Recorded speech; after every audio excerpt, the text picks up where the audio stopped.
আমরা আজকে যে বিষয়টা নিয়ে কথা বলবো সেটা হচ্ছে অলরেডি বলে দিয়েছি যে অ্যাসিড বেস ডিসঅর্ডার, অর্থাৎ এই যে অ্যাসিড এবং বেস আমাদের দেহে রয়েছে এবং তার একটা যদি ভারসাম্য আমাদের দেহে নষ্ট হয় তাহলে যে ডিসঅর্ডার বা প্যাথোলজিক্যাল কন্ডিশন সৃষ্টি হয় সেই বিষয় নিয়ে কথা বলার চেষ্টা করব।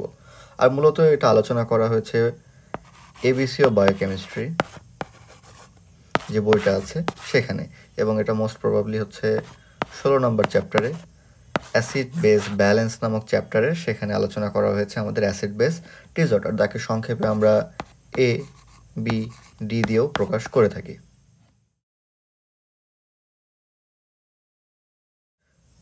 সো শুরুতেই যে কথা বলতে হয় এই অ্যাসিড বেস ডিসঅর্ডার নিয়ে কথা বলতে মূলত কেন এটা ইম্পর্ট্যান্ট। ফার্স্ট অফ অল এটা আমাদের বোঝাটা খুবই গুরুত্বপূর্ণ, কারণ এটা আমাদের first prop, specially first prop থেকে শুরু হয়। এই ফার্স্ট প্রপের ভাইভা থেকে শুরু করে রিটেন প্রত্যেকটা জায়গায় এখান থেকে কোশ্চিন হয়, ইভেন প্রবলেম বেসড কোশ্চিনও আমাদের হয়ে থাকে এই অ্যাসিড বেস ডিসঅর্ডার থেকে। এবং এটা যদি আমরা না বুঝে পড়ি তাহলে কখনো এটা মনে করা সম্ভব না, বা খুব সহজেই ভুল উত্তর করা খুব সহজ। তো আমরা এটাই খুব সহজে বলার চেষ্টা করব যে কীভাবে এটা মনে রাখা যায় বা অ্যাকচুয়ালি অ্যাসিড বেস ডিসঅর্ডারটা কী। সো অ্যাসিড বেস ডিসঅর্ডার নিয়ে কথা বলতে হলে শুরুতে আমার যে ইকুয়েশনটা সামনে আসে সেটা হচ্ছে হেন্ডারসন হ্যাসেলবাগ ইকুয়েশন, বা যাকে আমরা বলছি হেন্ডারসন হ্যাসেলবাগ ইকুয়েশন সংক্ষেপে। সো এই যে বিষয়টা আমরা অলরেডি জানি হেন্ডারসন হ্যাসেলবাগ ইকুয়েশনটা কি, কারণ আমরা অলরেডি ইন্টারমিডিয়েটে আমরা এটা পড়ে এসেছি। PH is equal to pKa plus log, উপরে থাকবে কনজুগেট অ্যাসিড এর কনসেন্ট্রেশন অ্যান্ড নিচে থাকবে হচ্ছে concentration of the weak acid.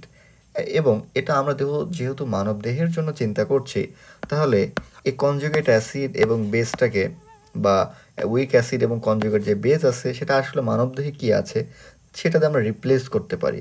এবং সেক্ষেত্রে আমাদের চলে আসে মূলত উপরে বাইকার্বনেট আয়ন। আরও যদি একটু ব্যাখ্যা করি, এইটুকে এর আগের লাইনটা হতো বাইকার্বনেট আয়নটা উপরে থাকবে এবং নিচের দিকে থাকবে আমার H2CO3 কার্বনিক অ্যাসিড। এই কার্বনিক অ্যাসিড তার কনজুগেট বেস হচ্ছে এই আমাদের বাইকার্বনেট আয়ন।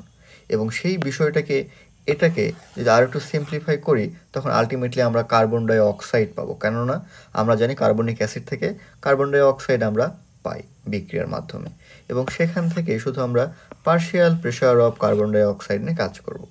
এখন এখানে তো এটা ধ্রুবক, আমরা বোঝার সুবিধাতে ধ্রুবকটাকে যদি আমি তুলে ফেলি তাহলে আলটিমেটলি এটা হয়ে যায় পিএইচ সমানুপাতিক বাইকার্বনেট আয়নের concentration divided by partial pressure of carbon dioxide. এই বিষয়টা আসলে খুবই ইম্পর্ট্যান্ট। এই লাস্টের যে সমীকরণটা আছে সেটা আমাদের আলটিমেটলি এই অ্যাসিড বেস ডিসঅর্ডার বোঝার জন্য খুবই গুরুত্বপূর্ণ একটা ইকুয়েশন। সো এখানে দুইটা কম্পোনেন্ট, একটা আমরা অলরেডি বলেছি partial pressure of carbon dioxide PCO2, আর যেহেতু কার্বন ডাই অক্সাইড আমরা জানি এটা আমাদের রেসপিরেটরিজ যে অর্গান আছে বা লাংস এর মাধ্যমে আমাদের কার্বন ডাই অক্সাইড দেহ থেকে নির্গত হয়। তার মানে কার্বন ডাই অক্সাইড কার সঙ্গে রিলেটেড?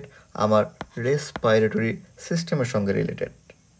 তাহলে আমাদের যে বাইকার্বনেট আয়ন আছে বা এই যে বাইকার্বনেট আয়ন বলছি সেটা কার সঙ্গে রিলেটেড? সেটা অবশ্যই আমাদের মেটাবলিজমের সঙ্গে সম্পর্কিত। এই যে দুইটা টার্ম আমরা ইউজ করলাম মেটাবলিজম এবং রেসপিরেটরি, এটা বলার কারণ হচ্ছে আমরা এই যে অ্যাসিড বেস ডিসঅর্ডার নিয়ে কথা বলছি সেটা মূলত একদম আমরা কথা বলবো মূলত সিম্পল অ্যাসিড বেস ডিসঅর্ডার নিয়ে, বা যাকে আমরা বলছি সংক্ষেপে সিম্পল অ্যাসিড বেস ডিসঅর্ডার। এবং একে যদি ক্লাসিফিকেশন আমরা করি তাহলে দেখতে পাবো এর দুইটা ব্রাঞ্চ, একটা হচ্ছে মেটাবলিক অ্যাসিড বেস ডিসঅর্ডার, আর একটা পাবো আমরা হচ্ছে রেসপিরেটরি অ্যাসিড বেস ডিসঅর্ডার। এবং এই যে মেটাবলিক অ্যাসিড হচ্ছে আমরা যে অ্যাসিড বেস ডিসঅর্ডার বললাম একে ফার্দার ভাগ করা যায়, সেটা কি মেটাবলিক অ্যাসিডোসিস নাকি মেটাবলিক অ্যালকালোসিস। ঠিক একইভাবে রেসপিরেটরি অ্যাসিড বেস ডিসঅর্ডারকেও আমরা দুই ভাগে ভাগ করতে পারি। সেটা হচ্ছে সেটা কি respiratory acidosis or respiratory alkalosis. So আমরা অলরেডি বললাম যে আমাদের যদি কার্বন ডাই অক্সাইড কার সঙ্গে রিলেটেড, আমাদের রেসপিরেশনের সঙ্গে রিলেটেড। এখন আমরা যদি শুধু কার্বন ডাই অক্সাইড নিয়ে কথা বলতে পারি তাহলে এই ইকুয়েশনটার দিকে আমরা মূলত খেয়াল রাখবো। সেক্ষেত্রে যদি কার্বন ডাই অক্সাইড বৃদ্ধি পায় তার মানে অবশ্যই পিএইচ কমে যাবে, আর পিএইচ কমা মানে অ্যাসিডোসিস বা অ্যাসিডিটি বেড়ে যাওয়া, তার মানে তাকে আমরা বলবো অ্যাসিডোসিস। আর যেহেতু কার্বন ডাই অক্সাইডের কারণে সেটা হয়েছে সেই জন্য তাকে আমরা বলবো রেসপিরেটরি অ্যাসিডোসিস। ঠিক অপোজিট, যদি বাই এনি চান্স আমাদের কার্বন ডাই অক্সাইডটা কমে যায়, অর্থাৎ হাইপার ভেন্টিলেশনের মাধ্যমে যদি আমাদের দেহ থেকে বেশি কার্বন ডাই অক্সাইড বের হয়ে যায় তাহলে অবশ্যই পিএইচটা বেড়ে যাবে। আর পিএইচ বৃদ্ধি পাওয়া মানে অ্যালকালোসিস বা ক্ষারকীয় ধর্মটা বৃদ্ধি পাওয়া, তার মাধ্যমে এটাকে আমরা বলছি রেসপিরেটরি অ্যালকালোসিস। ঠিক আর একটা টার্ম আমরা অলরেডি পড়েছি, সেটা কি বাইকার্বনেট। আর বাইকার্বনেট মানে বলেছি যে এটা মেটাবলিজমের সঙ্গে রিলেটেড। এখন এখানে যদি আমরা একটু দেখি, বাইকার্বনেট আয়নটা যদি বৃদ্ধি পায়, যেহেতু এটা লবে আছে, অবশ্যই পিএইচটাও বাড়বে। আর পিএইচ বাড়া মানেই অ্যালকালোসিস, অর্থাৎ বাইকার্বনেট যদি বেড়ে যায় তাহলে আমাদের হবে অ্যালকালোসিস। আর যেহেতু বাইকার্বনেটটা মেটাবলিজমের সঙ্গে রিলেটেড, তাকে আমরা বলছি মেটাবলিক অ্যালকালোসিস। অপোজিটভাবে বাইকার্বনেট যদি কমে যায়, আমার পিএইচ কমে যাবে, পিএইচ কমে যাওয়া মানে অ্যাসিডোসিস। আর যেহেতু বাইকার্বনেট আমার মেটাবলিজমের সঙ্গে রিলেটেড, এই জন্যে এই অ্যাসিডোসিসটাকে আমরা বলছি মেটাবলিক অ্যাসিডোসিস।